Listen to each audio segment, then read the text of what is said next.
Tiago, capítulo 4, do verso 11 até o verso 17. A palavra do Senhor Deus diz assim: Irmãos, não falem mal uns dos outros. Quem fala contra o seu irmão ou julga seu irmão, fala contra a lei e a julga. Quando você julga a lei, não a está cumprindo, mas está se colocando como juiz. Há apenas um legislador e juiz, aquele que pode salvar e destruir. Mas quem é você para julgar o seu próximo? Ouçam agora vocês que dizem: hoje ou amanhã iremos para esta ou aquela cidade, passaremos um ano ali, faremos negócio e ganharemos dinheiro. Vocês nem sabem o que lhes acontecerá amanhã. O que é a sua vida? Vocês são como a neblina que aparece por um pouco de tempo e depois se dissipa. Ao invés disso, deveriam dizer: se o Senhor quiser, viveremos e faremos isto ou aquilo. Agora, porém, vocês se vangloriam das suas pretensões. Toda vanglória como essa é maligna. Pensem nisto, pois quem sabe que deve fazer o bem e não o faz, comete pecado. Amém. Vamos orar mais uma vez. Muito obrigado, Senhor, pela Tua palavra lida. Ela é alimento para a nossa alma. Respeitamos a Tua palavra, porque ela vem do Senhor para o nosso coração. Nessa noite, eu rogo a Ti que o Senhor me ajude a entender a Tua palavra, que o Teu Espírito fale ao meu coração, ao coração dos meus irmãos, que tudo aquilo que vem para atrapalhar a mim, aos meus irmãos, a entenderem a Tua palavra, que o Senhor repreenda em nome de Jesus. Tiago, querido apóstolo, escrevendo a carta dele aos judeus cristãos do primeiro século, como já disse a vocês, provavelmente a carta de Tiago é muito mais nova, muito mais velha, aliás, do que os próprios evangelhos. Não havia nenhum evangelho ainda escrito na época em que Tiago escreveu essa sua carta. Muito provavelmente, a base de Tiago que nós vemos aqui são os ensinamentos do Senhor Jesus Cristo, aqueles que eram ditos uns aos outros oralmente. É também conhecido de Tiago, porque Tiago é irmão do Senhor Jesus, e ele certamente conviveu com o Senhor por muito tempo para se tornar aqui um apóstolo. E ele está escrevendo para a igreja, e nesse momento, a partir do capítulo 3, nós vimos isso, Tiago começa a falar especificamente para dentro da igreja. E ele começa a tratar alguns problemas que existem entre os cristãos judeus que estão sendo perseguidos no primeiro século e muito provavelmente estão vivendo em cidades longe de Jerusalém. Dito isto, ele então vai agora no capítulo 4 falar para nós de um grande problema. E o grande problema que ele fala aqui para nós é um problema chamado egolatria. Sabe o que é isso? Egolatria. Fique com essa expressão na sua cabecinha, e daqui a pouco você vai saber o que ela é, tá bom? Uma grande tentação que percorre milênios é a tentação de sermos como Deus. Você sabia disso? Todos nós temos uma tentação, todo ser humano tem uma tentação de ser como Deus. Foi assim que Satanás pecou. O pecado de Satanás é porque um anjo criado por Deus quis ser como Deus, e Deus o baniu do céu, e com ele veio uma terça parte dos anjos. Por isso hoje nós temos tantos demônios por aí, porque eles caíram junto com Satanás, porque Satanás queria ser como Deus. Qual foi o pecado que Satanás tentou Eva? Para que ela fosse como Deus. Quando ela pega o fruto, a serpente diz: o que é que Deus disse? Não é que se você comer, você vai conhecer todas as coisas como Ele conhece? O que seduziu Eva não foi a fruta, não foi só a aparência, não foi só o desejo de comer aquela fruta que não se podia comer. O que estava por trás, a promessa de Satanás, seduziu o coração de Eva. Você pode ser como Deus, conhecedor do bem e do mal. Foi assim que o Senhor disse. Essa então é uma tentação que nós vemos que alcançou algumas outras pessoas durante os milênios, séculos e décadas, e até, por que não, dias atrás.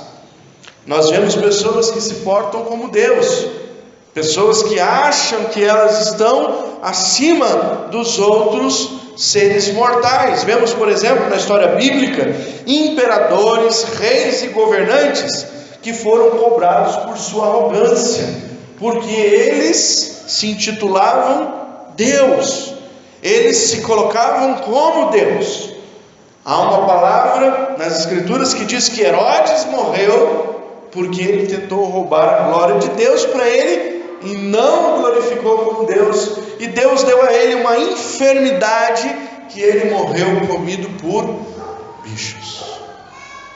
Temos, por exemplo, a mesma coisa acontecendo com Nabucodonosor, que na sua loucura chegou ao ponto de se querer ser Deus, e Deus então o transformou realmente num louco. Deus deu a ele uma loucura, Nabucodonosor se transformou numa besta e foi para o campo pastar com os cavalos. Homens em toda a história, percebemos que tiveram essa tentação e muitos se corromperam, se deixaram levar e falaram como Deus. Por exemplo, os grandes imperadores romanos se intitulavam como Deus. Por que muitos imperadores romanos perseguiam a igreja? Porque a igreja dizia que Jesus é o Senhor, e para o romano, quem é o Senhor? É o imperador, o César da vez. Então a igreja era perseguida, porque existiam homens que gostariam e diziam que eram Deus. A mesma tentação, sorrateiramente, muitas vezes, tenta alcançar o meu e o seu coração. Você pode falar: imagina, pastor, jamais eu quero ser Deus. Foi isso que certamente aconteceu com alguns irmãos desta igreja, que embora servindo o Deus Cristo, o Senhor, eles estavam enganados, porque eles serviam de aparência a Jesus, mas o coração deles não estava servindo ao Senhor. O coração deles estava servindo um outro Deus, e o Deus era o seu próprio ventre. Paulo diz isso em Romanos. Eu queria que você abrisse comigo Romanos, no capítulo 16 de Romanos.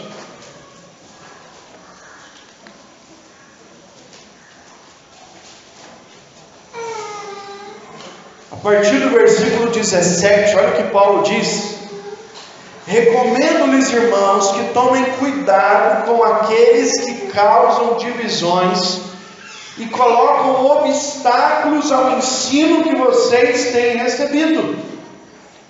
afastem-se deles, pois essas pessoas não estão servindo a Cristo nosso Senhor, mas a seus próprios apetites, mediante palavras suaves e bajulação, enganam o coração dos ingênuos. Há muita gente que tem sido tentada a servir a si mesmo. Egolatria significa alguém que cultua a si mesmo. O seu Deus é o seu próprio ventre. O ímpio, nós sabemos que é assim, mas nós cristãos não podemos ser assim. Mas volto a dizer, Tiago está escrevendo uma carta para uma igreja, e lá no capítulo 4 ele identifica dentro daquela igreja alguns irmãos ególatras, alguns irmãos que não estão servindo a Cristo, mas que estão servindo aos seus próprios interesses, ao seu próprio ventre. Eu queria ver com você então 3 coisas que nós muitas vezes nos tornamos ególatras, cultuamos a nós mesmos, somos o nosso próprio Deus. No versículo 11, 12, quando eu me deparo com essa palavra, Tiago está dizendo que se eu ajo desta maneira, eu sou o Senhor dos meus juízos. Tiago diz: irmãos, não falem mal uns dos outros. Irmãos, não julguem os outros. Então, queridos, quando Tiago critica a postura de alguns irmãos julgarem os outros, certamente Tiago está falando que essas pessoas são ególatras, porque o juízo que elas deixam passar para as outras pessoas saem delas mesmas. Elas se tornaram então juízes. E Tiago vai dizer: se você está julgando o seu irmão, você está julgando a lei de Deus. E se você está julgando a lei de Deus, você então agora tomou o lugar de quem? De Deus. Você então é um Deus de si mesmo. E quando eu sou Deus de mim mesmo, os meus juízos é que valem. Os juízos de Deus já não têm mais interesse para mim. Quando Tiago escreve isso, certamente, irmãos, ele está lembrando do julgamento que o Senhor Jesus disse que nós não deveríamos fazer. O nosso Senhor Jesus não permitia que um homem julgasse um outro homem. E por que Jesus nunca permitiu que nós nos julgássemos a partir de nós mesmos? Vamos descobrir? Mateus capítulo 7, versículo 1 até o versículo 5. Olha o ensinamento de Jesus: não julguem, para que vocês não sejam julgados, pois da mesma forma que julgarem, vocês serão julgados, e a medida que usarem também será usada para medir vocês. Por que você repara no cisco que está no olho do seu irmão, e não se dá conta da viga que está no seu próprio olho? Como você pode dizer ao seu irmão: deixe-me tirar o cisco do seu olho, quando há uma viga no seu? Hipócrita, tire primeiro a viga do seu olho, e então você verá claramente para tirar o cisco do olho do seu irmão. Por que Jesus proíbe o julgamento? Jesus proíbe o julgamento de um homem para o outro homem, porque aquele que vai julgar o doente é doente também. Aquele que vai julgar o pecador é pecador também. E se nós vivemos no pecado, nós não podemos julgar o outro a partir de nós mesmos. Nós não temos essa autoridade. Por isso o Senhor Jesus diz que o julgamento pertence ao Senhor. O julgamento pertence a Deus, a ira pertence ao Senhor. Por isso, um outro ensinamento das Escrituras é: irai-vos, mas não pequeis. Por que eu não posso irar? Por que eu posso irar, mas eu não posso pecar? Porque na minha ira, se eu julgar alguém, certamente eu cometerei um pecado. E Deus diz: a ira é minha. Por que a ira de Deus pode? Porque a ira de Deus é santa. A ira de Deus não é comprometida. A ira de Deus não é envolvida com interesses próprios. A ira de Deus é santa porque Ele é o Santo Todo-Poderoso. Nós não podemos incriminar um pecador, porque nós somos tão pecadores como os outros. Foi assim também que Jesus fez quando alguns homens tentavam apedrejar uma mulher em adultério. Quando aquela mulher estava para ser morta por várias pedras, e perguntaram a Jesus: a lei manda apedrejar, tu o que dizes? Jesus disse: aquele que não tiver nenhum pecado, atire a primeira pedra. Jesus usou ali de um momento que as pessoas puxarem na sua própria consciência quem eles eram, para agora quererem julgar o outro. Se nós pensarmos, irmãos, um pouquinho no nosso pecado, nós não vamos julgar os outros. Se nós pensarmos um pouquinho nas nossas incapacidades, nós não vamos julgar os outros. O grande problema é que quando nós nos colocamos para julgar os outros, nós nos tornamos cegos para os nossos próprios delitos. Nós nos escondemos atrás, muitas vezes, de uma hipocrisia de santidade que nós não temos na realidade. Hoje eu estava lendo uma reportagem, e para nossa infelicidade, uma irmã crente pentecostal, ela entrou no gabinete de um camarada lá na Paraíba, na Federação Paraíba de Futebol. Aconteceu um rolo, eu não entendi muito bem, mas um cara ia sair do cargo e o outro ia entrar no cargo. E ela entrou com esse outro secretário, e o camarada está sentado ainda na cadeira, e eles estão tentando expulsar esse camarada da cadeira. E esse cidadão que está na cadeira é um católico fervoroso por Aparecida do Norte. Ele tem uma santa na Aparecida do Norte na frente, na mesa dele, e ele tem direito de ter. Se ele quer adorar a santa, ele tem direito. A mesa era dele. E aquela irmã pentecostal entra, e a primeira coisa que ela faz, ela arranca a santa do lugar, e ela diz: e essa pretinha da macumbaria não vai ficar aqui, o lugar dela é lá atrás. Coloca a santa num sofá na parte de trás, e diz: está amarrado em nome de Jesus, agora aqui só vai adorar a Deus. E eu acredito que naquela hora Deus está dizendo: bom, então você precisa começar a aprender a me adorar, porque isso não é o estilo de Deus. Deus não faz isso. Deus não escandaliza as pessoas. Deus certamente demonstra que aquela imagem não é nada na sua palavra. Deus diz na sua palavra que só há um intercessor entre Deus e os homens, Jesus Cristo, homem. Mas Deus não afronta as pessoas. Deus permite que as pessoas se enganem. Deus permite que as pessoas adorem os ídolos. E a nós não é dado o direito de agir com tal juízo, de tal maneira. Isso é hipocrisia. O pecado daquele homem sentado ali é a idolatria. E daquela mulher que vem com toda essa empáfia, quais são os pecados que ela tem? Não julgueis para não ser julgados. Deus não nos dá esta autoridade.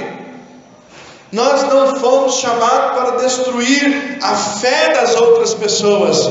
Nós fomos chamados para dizer a elas que a fé em Cristo é muito melhor, e que elas devem trocar a fé nos falsos deuses pela fé no Senhor.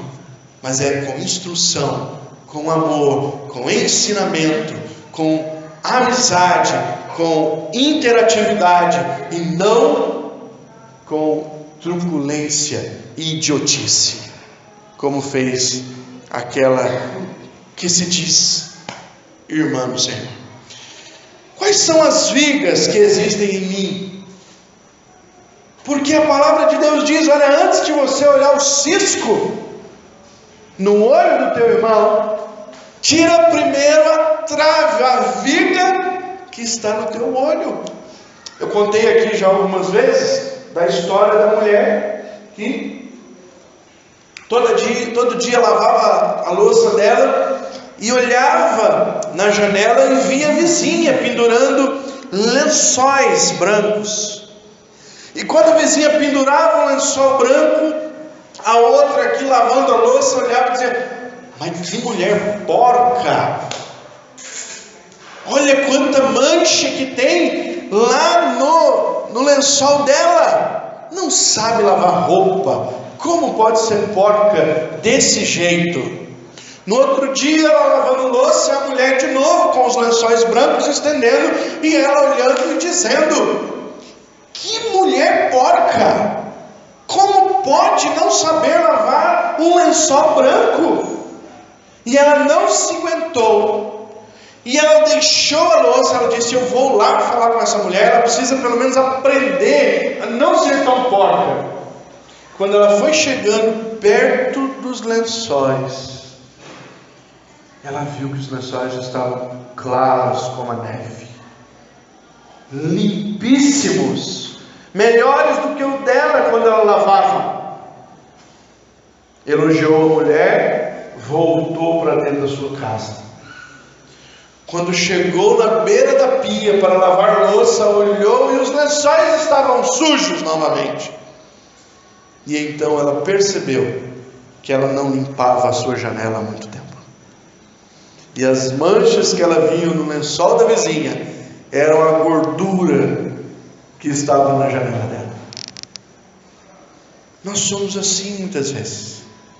Nós olhamos e julgamos as pessoas e esquecemos que em nós mora pecados tão graves ou maiores do que aqueles que nós queremos apontar o dedo. Quando eu aponto o dedo para alguém, quando eu julgo alguém, eu assumo o lugar de Deus. Quando eu falo mal do meu irmão, eu assumo o lugar de Deus. Eu estou vivendo em egolatria. Eu sou Deus de mim mesmo. Eu superei as Escrituras e eu começo a julgar na minha decisão. Segunda coisa que Tiago nos ensina, que também faz parte de pessoas ególatras, perdidas, que querem ser o Deus de si mesmo: eu sou Senhor do meu destino, eu sou o Senhor das minhas decisões. Está no versículo 13, 14 e 15. Quando Tiago diz: ouçam agora, vocês que dizem, hoje ou amanhã iremos para cá, iremos para aquela cidade, passaremos por ali, faremos negócios, ganharemos dinheiro. Tiago diz: quem é você? Quem é você para dizer isso? Queridos, alguns reflexos que nós queremos muitas vezes ter na nossa vida é assumir, tomar para nós mesmos a rédea da nossa história. Eu decido, eu que assumo os riscos, eu que faço. Nós queremos ser senhor do nosso destino, e isso, irmãos, é egolatria. Quer ver algumas frases que você pode ter certeza que você já ouviu e talvez, infelizmente, já tenha falado? Não preciso dizer o que eu vou fazer para ninguém. Sou maior de idade, vacinado, pago minhas contas. Isso é egolatria. Outra frasezinha que nós costumamos falar ou ouvir: não preciso prestar contas para ninguém. O que eu faço ou o que eu devo fazer só diz respeito a mim mesmo.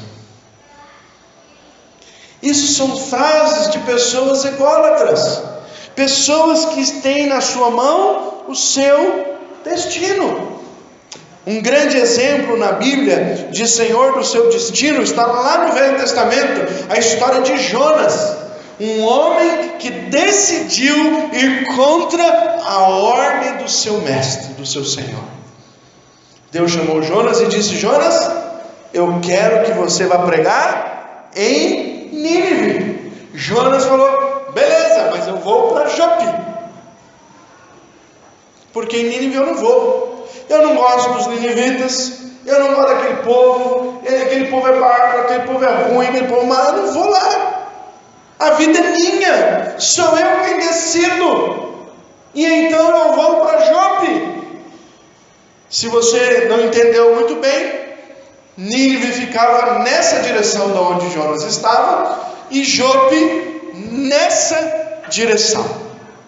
Não é que ele estava errando de bairro, viu, gente?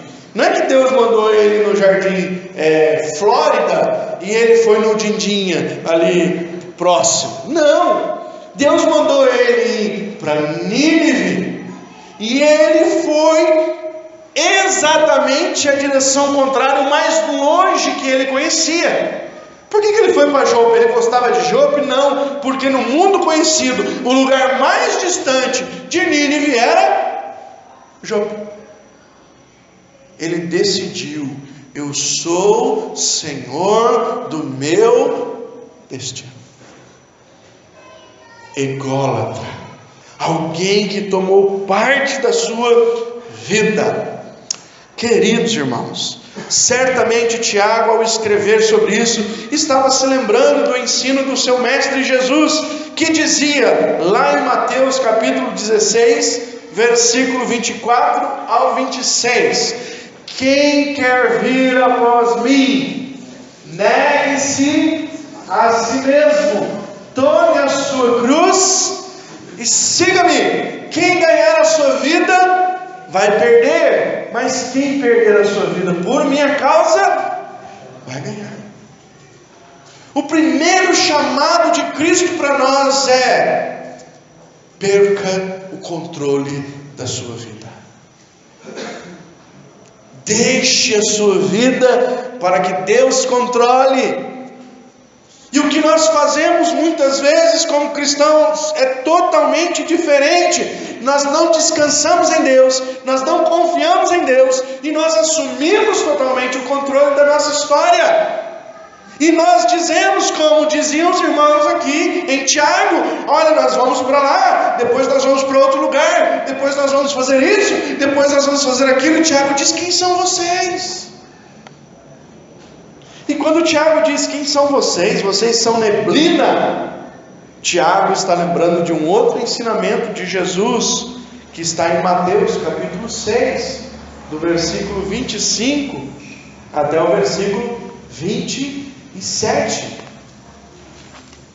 Veja aí o que o Senhor Jesus ensinava. Portanto, eu lhes digo: não se preocupem com a sua própria vida, quanto ao que comer ou beber, nem com o seu próprio corpo, quanto ao que vestir. Não é a vida mais importante que a comida, e o corpo mais importante que a roupa? Observem as aves do céu, não semeiam, nem colhem, nem armazenam em celeiros, contudo o Pai Celestial as alimenta. Não tem vocês muito mais valor do que elas? Quem de vocês, por mais que se preocupe, pode acrescentar uma hora que seja a sua vida? Quem? Nós somos como neblina. Hoje estamos aqui e amanhã, puf, acabou. E o que nós vivemos nesse mundo hoje? Estresse, corre para cá, corre para lá, vai, faz, e quer acontecer, e quer ter mais do que pode, e quer viver mais do que pode, e nós somos a geração que falamos: eu não tenho tempo. Engraçado, porque nós sempre temos 24 horas por dia. O grande problema é que eu quero conduzir a minha vida, eu quero ser o Senhor da minha história, e eu não confio em Deus para me conduzir. E então eu vou andando dia após dia, através dos meus esforços, através do meu caminho, e o fim de tudo isso é estresse, é pressão alta, é infarto e tchau. Nós queremos tomar conta da nossa própria vida. Jesus também ensinou na parábola do semeador que aqueles que ouvem a mensagem do Evangelho podem ficar no meio do caminho e não chegar até o fim dos seus dias seguindo Jesus. Por quê? Jesus diz: a semente caiu num terreno que era bom, mas tinha espinhos, e a mensagem floresceu, a arvorezinha cresceu, mas ela cresceu junto com os espinhos, e os espinhos nos sufocaram a mensagem, e a mensagem morreu. Jesus diz que os espinhos que sufocam a planta são as preocupações desta vida. O que eu vou comer amanhã? O que vai ser da minha vida? O que eu vou fazer? Para onde que eu vou ir? Como que eu vou agir? Como que eu vou andar? E nós gastamos tempo tentando resolver tudo, e quanto não conseguimos, no final do dia estamos exaustos. E quanto tempo foi que nós passamos com o nosso Deus? Nenhum. Chegamos no final de semana na igreja, entrevados, chateados, com o coração todo preocupado. Entramos na igreja, quem que nós adoramos? Ninguém, porque não há adoração em nós. Sabe por quê? Somos os nossos próprios deuses. Nós estamos nos servindo, nós estamos fazendo as coisas que aquecem e acalentam o nosso coração, nós estamos atrás de resolver coisas para o nosso próprio bem. Somos ególatras. Não seja enganado, querido, pelo seu coração, que deseja assumir o controle de sua vida, pois se isso acontecer, certamente você irá para longe de nosso Senhor Jesus Cristo. Você vai servir a você mesmo, você será o seu Deus. Por último, o ególatra, o problema da egolatria é: eu sou o Senhor de tudo que é meu. É alguém que se orgulha pelo que ele é e pelo que ele tem. Versículo 16 e 17, Tiago diz: agora porém vocês se vangloriam das suas pretensões. Toda vanglória como essa é maligna. Pensem nisso, pois. Quem sabe que deve fazer o bem e não faz, comete pecado. Por fim, Tiago fala da vanglória, lembrando que é um grande equívoco trazer glória para si mesmo, pois nós, como crentes, reconhecemos o único que deve receber a nossa glória, a glória deste mundo, a glória de tudo o que acontece, é o Senhor Jesus, que nos ensina na sua palavra: eu não divido a minha glória com... Irmãos, às vezes nós falamos dos católicos, não, porque os católicos dividem a glória de Deus com Maria. Verdade, estão errados. E nós muitas vezes estamos também, porque dividimos a glória de Deus conosco mesmo. Fui eu que fiz, fui eu que alcancei, foi o meu dinheiro que comprou. E então assumimos o lugar de Deus mais uma vez na nossa história e recebemos a glória. O ímpio é assim. O ímpio confia na sua força. O ímpio confia naquilo que ele constrói. Mas a nós é dada a ordem de confiar no Senhor. Os ímpios confiam em carros e nos seus cavaleiros. Nós, porém, confiamos no Senhor nosso Deus. Quando nós descortinamos o nosso coração de toda vanglória, de toda vaidade, de tudo aquilo que nós achamos que somos, nós encontramos por debaixo disso alguém que é pobre, miserável e pecador. E então nós vamos para o lugar certo, para aquele que pode nos dar a graça que nenhum outro Deus pode dar. Irmãos, Deus é tão bom, tão benevolente, tão gracioso, que Ele nos chama, Ele mostra a miséria que nós somos, e Ele diz: eu aceito você assim, porque você não pode me dar nada, porque as suas obras para mim são como um trapo de imundícia. Mas Ele nos ama a tal ponto de dar o seu Filho Jesus na cruz por nós. O Evangelho da Graça mostra, irmãos, que nós não podemos nos tornar ingratos com Deus e achar que agora somos nós que conseguimos alguma coisa pelo nosso próprio esforço e por aquilo que nós nos tornamos. O grande perigo, irmãos, está em entender que o meu braço me deu isso, que eu fiz isso acontecer. Acredito que Tiago chama esse sentimento de maligno, porque, como já disse, foi o princípio do pecado de Satanás. Ele quis ser igual a Deus, queria glória para ele, queria ser adorado. Quando ele chegou para Eva e ele tentou Eva, ele disse para ela: se você comer, você será como Deus. Quando Jesus estava encarnado no deserto, ele tentou Jesus como? Se prostrado ali, adorares. Ele queria de novo receber a adoração. E por que ele trabalha hoje para prender um grande número de pessoas longe de Deus? Porque ele quer ser adorado. Queridos irmãos, muitas vezes nós participamos deste mesmo sentimento. Quando pensamos assim, assumimos que a nossa história é conduzida por aquilo que fazemos, aquilo que somos. E então nós achamos no direito de receber aplauso, de receber glória para nós mesmos, de receber os holofotes. Eu gostei muito do Paul Washer quando ele veio no Brasil. E ele foi pregar num grande congresso que tem no Brasil chamado Consciência Cristã, na Paraíba. Tinha uma tenda armada, tinha certamente ali umas 10.000 pessoas. E quando anunciaram o Paul Washer, ele foi subindo juntamente com o tradutor, e as pessoas começaram a aplaudir. E aplaudiram efusivamente.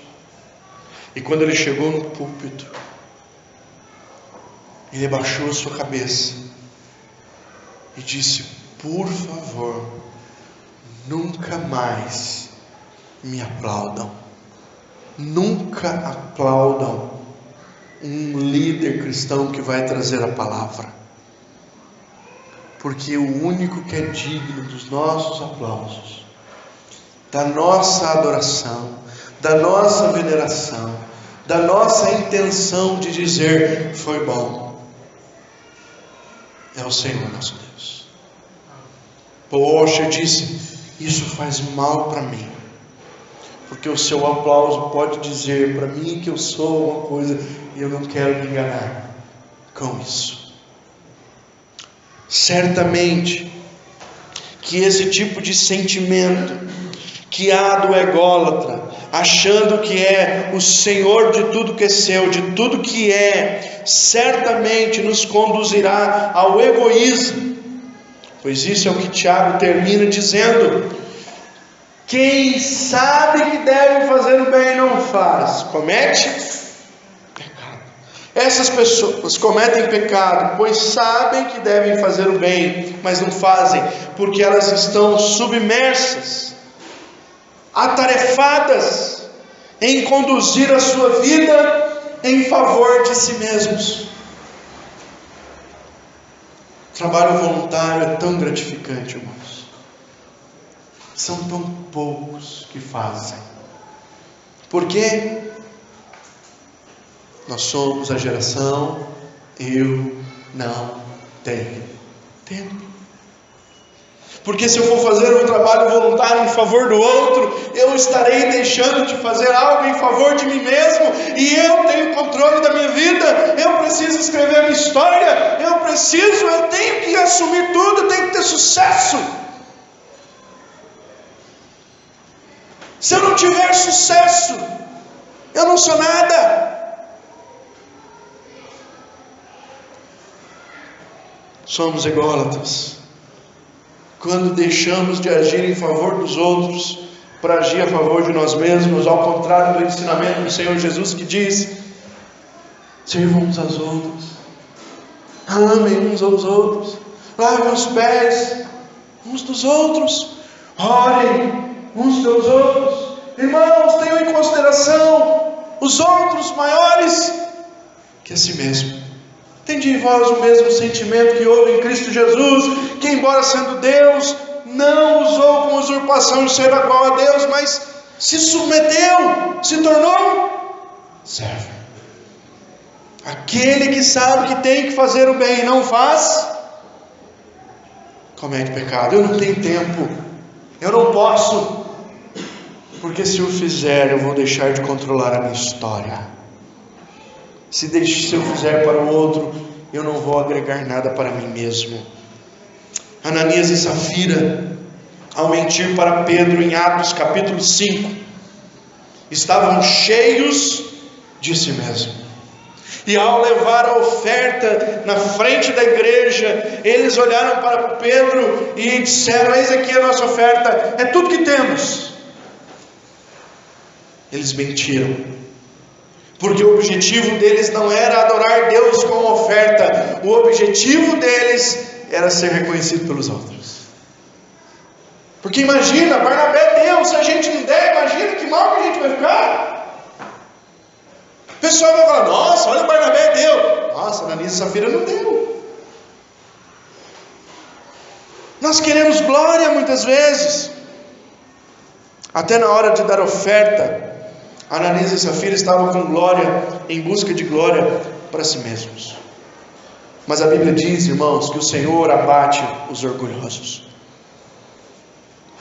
E foi isso que aconteceu com aquele casal. Quero concluir nessa noite dizendo para nós 3 coisas para vencer a idolatria, para que essa ideia de sermos o nosso próprio Deus não nos atinja. Primeiro, deixe todo o juízo para o Senhor. Ele é o juiz, não nós. Quantas vezes nós queremos fazer juízo das pessoas? Quantas vezes nós queremos entrar na vida das pessoas para falar mal delas, por algo que elas fizeram, por algo que elas não fizeram? Quem somos nós? Quantas vezes nós fazemos coisas erradas e justificamos os nossos erros? E quando as pessoas querem justificar o erro delas para nós acusamos. Eu sei que você está mentindo, eu sei que isso que você falou é inverdade, eu sei que o que você falou é porque você está querendo me esconder as coisas. Nos tornamos facilmente juiz. Querido, não é a sua função, não é a minha função. A função de juiz é de quem deu as leis. Quem foi que deu as leis? O Senhor. Todos nós vamos comparecer perante o tribunal de Cristo. Naquele dia, o Senhor há de julgar todos, do menor ao maior, inclusive você e eu. Não apresse o juízo, não tome o lugar de nosso Deus. Para vencer a idolatria, deixe todo o juízo para o Senhor. Para vencer a idolatria, precisamos deixar que o Senhor controle a nossa vida, não nós. Isso é uma tarefa muito difícil, mas não é impossível. Quando nós vamos conhecendo mais ao Senhor e nos rendemos mais a Ele, permitimos que o controle seja dele. Áreas da nossa vida que muitas vezes nós dizemos: olha, isso aqui eu tenho que fazer, eu tenho que agir, tem que ser desse jeito, nós não entregamos. Salmo 37: entrega o teu caminho ao Senhor, confia nele, e o mais Ele fará. Somos ególatras quando nós queremos controlar a nossa vida. Não podemos, porque somos como a neblina. Hoje estamos aqui, amanhã já passou. Para vencer a idolatria, precisamos deixar a glória de tudo que temos e somos para o Senhor. Paulo, escrevendo aos Romanos, diz: a Ele, para Ele e por meio dele, a honra, a glória e o poder para sempre. Nada nos pertence, não há nada para trazer glória para nós. Nós não somos merecedores da glória. Nós somos um ser humano fétido por causa do pecado. Somos agraciados porque o Senhor Jesus colocou a sua justiça em nós. Nem a nossa justiça vale diante de Deus. Tudo que fazemos, devemos fazer por meio de Cristo, para que Deus receba. Porque a melhor obra que nós fazemos fora de Cristo não é recebida por Ele. Porque até as nossas boas obras diante de Deus são para Ele como um trapo de imundícia. Precisamos nos esconder em Cristo e entender que o nosso Senhor pagou o preço no Calvário para assumir a nossa história, e tudo que temos e somos deve de fato pertencer para a glória de Deus. É uma luta, mas só assim nós não estaremos como estes irmãos estavam, vencidos pela idolatria, tornaram-se deuses de si mesmos, conduziam o seu destino, conduziam a glória para si e julgavam os outros com tamanha prepotência. Que Deus nos livre de tamanho pecado, em nome de Jesus. Amém.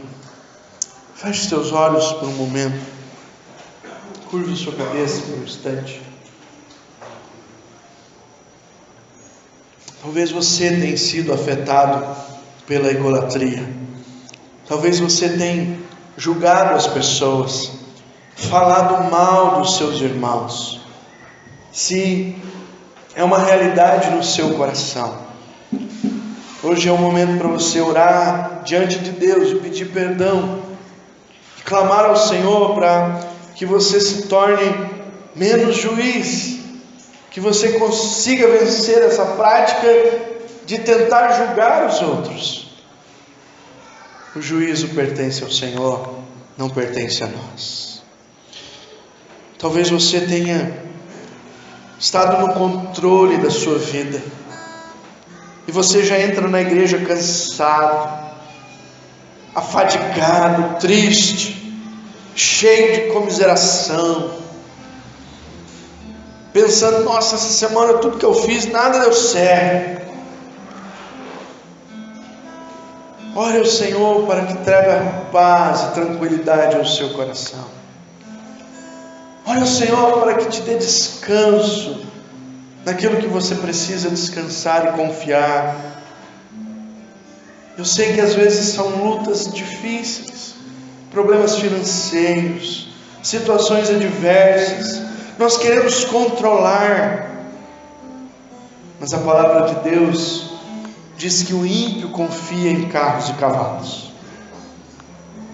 Nós precisamos aprender a confiar no nosso Deus. Os pássaros não semeiam e o Senhor cuida. Os lírios do campo não tecem, ninguém se veste como eles na sua beleza. Confie no Senhor, entregue o teu caminho ao Senhor, se converta mais um pouco essa noite, abra áreas da sua vida que você ainda tem fechado diante de Deus. Por fim, será que você está fazendo coisas para atingir glória para si? Correndo desvairadamente atrás do sucesso, assumindo vida e coisa que Deus não queria para você. E isso tem trazido desânimo espiritual. Confessa ao Senhor nessa noite que você confia na graça dele. Descortina o teu coração e olha para dentro e veja diante de Deus quanto há de podridão em nós. É o que nós temos para oferecer. É só a graça de Jesus que pode cobrir a nossa vida, a nossa história. Senhor, tem misericórdia de nós. Tem misericórdia quando nos tornamos ególatras, cultuamos a nós mesmos. O nosso Deus é o nosso ventre, a nossa vontade. Andamos atrás das coisas desta vida, sucumbimos, Senhor, na vida espiritual, em favor de alcançarmos as coisas passageiras. Somos como relva, Senhor. Hoje estamos e amanhã perecemos. Tem misericórdia de nós. Abre os nossos olhos nesta noite. Converte um pouco mais o nosso coração a Ti. Faz-nos ver que a nossa vida foi feita para dar honra e glória ao Teu nome. Somente ao Teu nome. Nenhum nome mais, mas ao Senhor a honra, a glória e o poder. Destrói o altar do nosso coração que criamos para nós mesmos nesta noite. Tem misericórdia de nós. Em nome de Jesus, oramos. Amém.